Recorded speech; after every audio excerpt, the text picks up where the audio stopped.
আজকে সন্ধেবেলা মেয়ের আবদারে বাড়িতেই বানিয়ে নিয়েছিলাম চিকেন পকোড়া।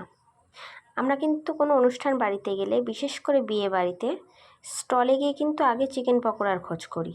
তো সেই চিকেন পকোড়া যদি বাড়িতেই মাঝে মধ্যে বানিয়ে নেওয়া হয় তাহলে কিন্তু মন্দ হয় না। তো আমি চিকেনের ছোট ছোট টুকরো করে নিয়ে তাতে আদা, রসুন আর কাঁচা লঙ্কা বাটা, লঙ্কার গুঁড়ো, লবণ এবং একটি ডিম ভেঙে ভালোভাবে মাখিয়ে আবার কর্নফ্লাওয়ার দিয়ে কিছুক্ষণ মাখিয়ে রেখে দিয়েছিলাম। এরপর কড়াইতে সাদা তেল ঢেলে গরম বসিয়ে দিয়েছিলাম।